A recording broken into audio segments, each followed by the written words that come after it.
a family mission statement is very important, because when that legacy that you're leaving behind and they say that name, just like the Rockefellers, everybody knows their mission, their statements, their what they represent, right? Just like the Vanderbilts, but unfortunately, they just didn't leave it behind the right way. So we're coming almost to the end here, but I love to do this exercise every time I come to an event.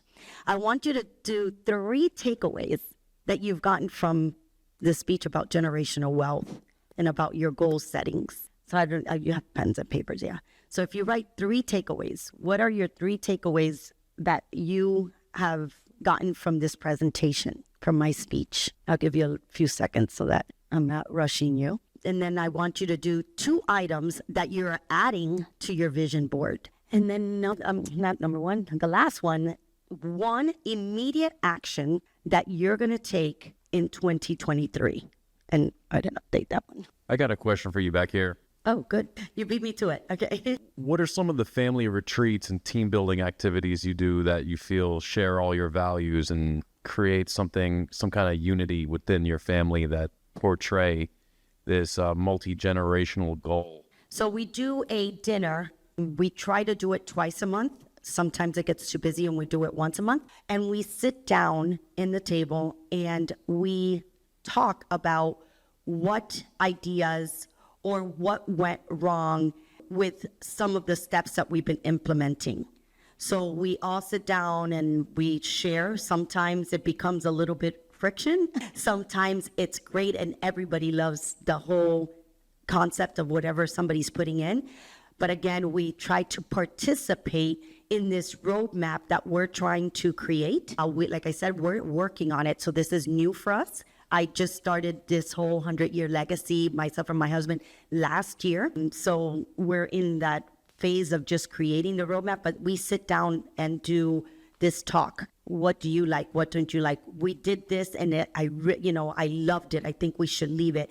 So we try to do that a lot. And we also, like I said, we have the sessions with our psychologist that specializes in legacy creation. And that is, how we are able to come up with the concepts, what we're going to leave, and the whole 9 yards, and just having everybody have an input to it and really practice it. Sometimes when we put these steps in, we actually have to go and do whatever we worked with the psychologist and actually physically do whatever it was that we implemented. There was one exercise that we gave our children each a certain amount of money, and they had to go and invest it on their own and see how they did with it. Want to see how they do on their own. So that's one exercise that we implemented, because when we leave the legacy behind, when we're not here, and even now, when they want to create a business, they have to come and say, okay, I want to do this. They're in the business, they make their own money, they work for it. But when they want an investment of some sort that they need to go get financing for, they come sit down with us and we go through over the exercise. So I wanted to make sure that they understand how to use their finances the proper way. Also, charities. We give them a choice of where they want to implement their money for a charity. One of my rules in my family is that if you're not physically involved with the charity, you can't donate to a charity. It's not about monetary. Here is the philanthropist you're going to go physically be there, help that organization with whatever one they want. But if you're not physically going to be involved, you can't donate. Yes. Hi. Great presentation, by the way. Just amazing information. What spurred this whole process in the first place? I mean, what was it that triggered you to say, okay, you know what? Obviously, you've done very well, you and your husband. You've built this business from scratch. Kudos to you both. But what was the light bulb moment for you both? So there was 2 big hurrah moments for us. Number 1 was when we sold, the company that we were with, we actually sold partial parts of the company throughout 4 or 5 years. And at the end in 2019, we sold it 100% of our part. But when we sold the first part of the business, that was like, wow, like I'd never imagined that we were going to have this kind of wealth, right? And when we deposit that in the bank, I was like, oh my God, wait a minute. What happens for all this hard work that my husband and myself did? And we have all this money in this an account, And what happens if, God forbid, something happens to us? How is this money going to be dispersed?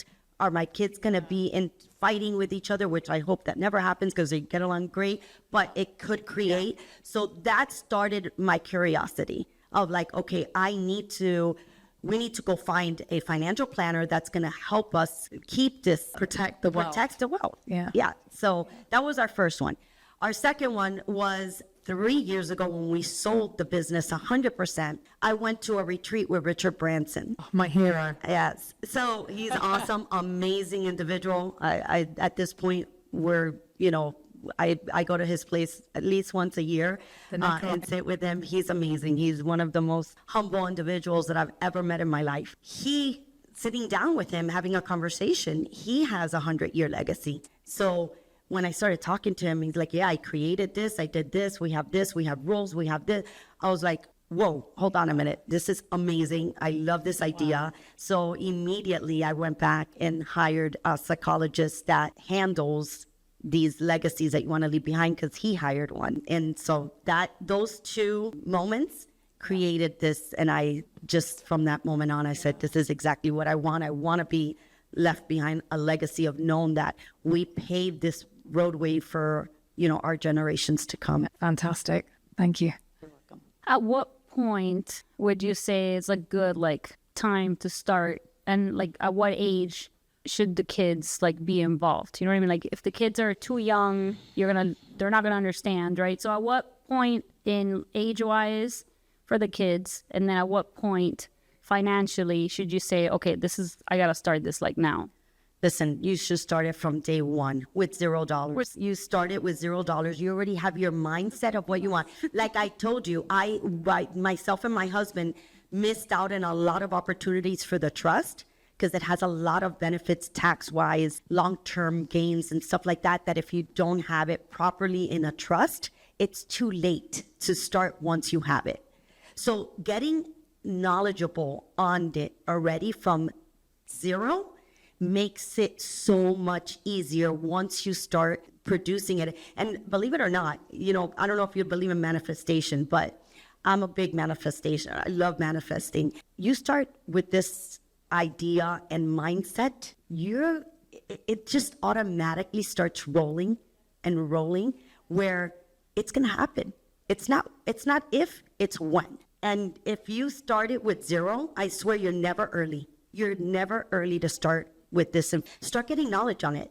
I know that an investment financial planner might not take you in, right? Because you have $0 or you have 100,000 or you know what I mean? So they might say, oh no, you're too, but I would like to interview you to know how you work, because that's another thing. They all work differently.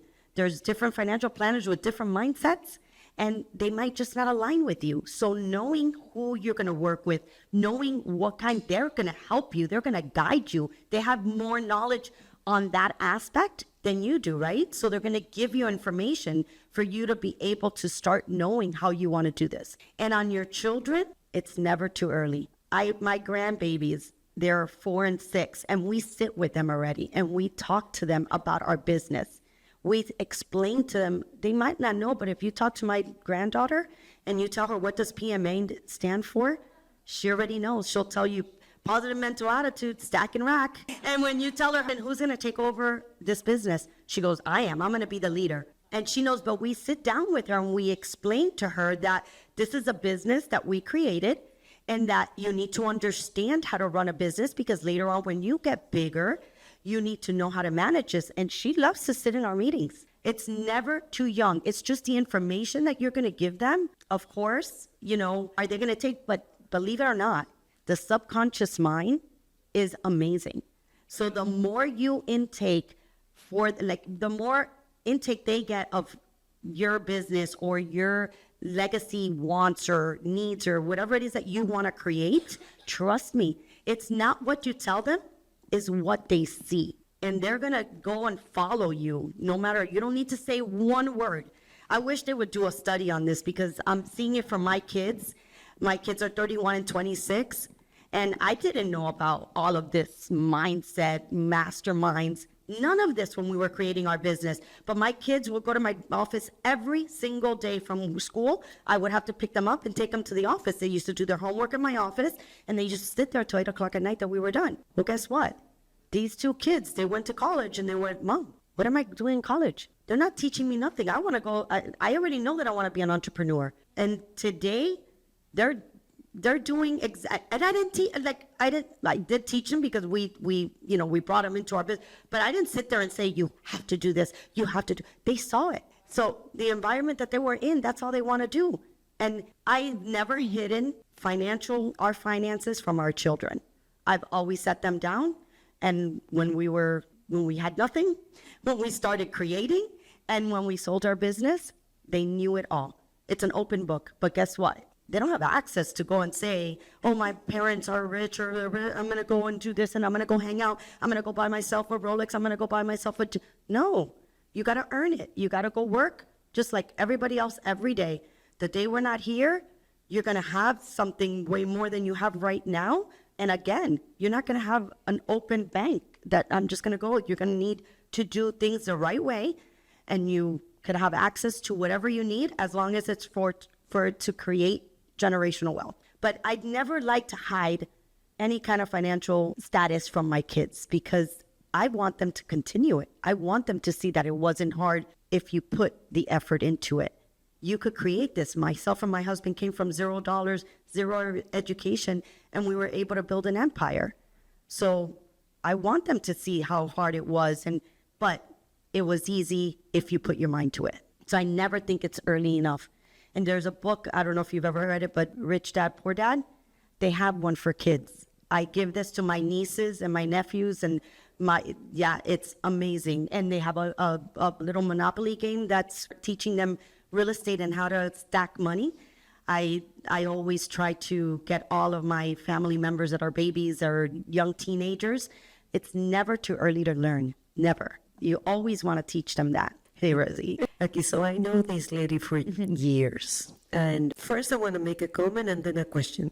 The comment is, this girl right there was afraid of a microphone years ago. She was not able to talk in front of anybody. She will ask me to get the microphone and talk to the employees. And it's always to me like I feel chills when I see her talking because no fear. You know, everybody can do whatever they want whenever you put in your mind into. And she did. Not only the money, but also, overcome to that problem that she had to speak to others. So good for you. Thank you. And the question I have, and this is something that I have always listened, people that make their money and they go like, but the thing is that I'm not going to explain to my kids because what if my kids don't want to continue doing what I do? What you would say about that? Again, my daughter is a perfect example. 31 years old. She dropped out of college because she thought it was just a waste of her time. She wanted to be an entrepreneur, and she thought she was going to learn more from us than she will from school. And when she came back, I said, well, you're going to come back to home, but you've got to get into something. So I said, real estate, back then it was 2011, and real estate was in the ground. Everything was coming. We knew that it was going to be rising back up. And I said, well, you're going to come back. You're going to get your real estate license.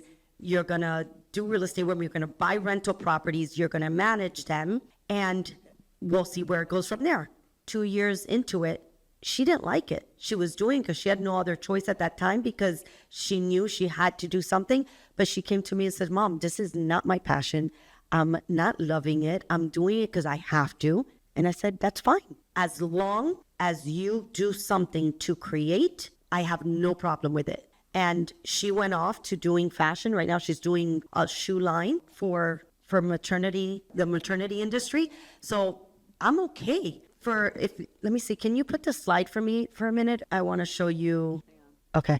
If you could go to the last slide. The one before last. And this is going to answer that question. This is the reason why I want our family mission statement. No, can you go to the last, right after it says thank you? I don't know why it's not working for me. The one that says family mission statement and has it should be right after. Or no, any questions? I think it's right after any questions. After that one? No? Okay, let me see before that. There's not one that says a family mission statement? Oh, weird. Okay. So my family mission statement, no, but it was the actual statement. I don't know why it's not there. Okay, so the family mission statement, it says to perpetuate your fortune and to create within your passion and attack life with purpose.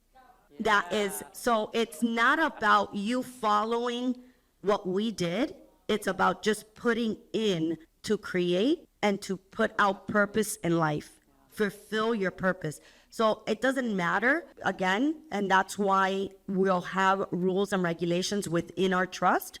If you want to, come up with a business idea, that's awesome. Come sit down. Let's talk about it. You have a business plan. You're going to do something with it, but we're just not going to go ahead and say, here's everything that we worked so hard for and go spend it on whatever you want. That's not what we did this for. But if they want to go and we're in real estate and finance, but if they want to go into the fashion world, they want to go into the artist world, they want to go into, being a painter, I don't know, whatever it is. As long as they're putting in purpose and creating, I'm fine with that. It's just continue that wealth that we've created so that it could continue for that generation to come and not be spent and have $0 like the Vanderbilts did after 54 years that he worked so hard for. Awesome. Thank you guys. Thank you so much. So much.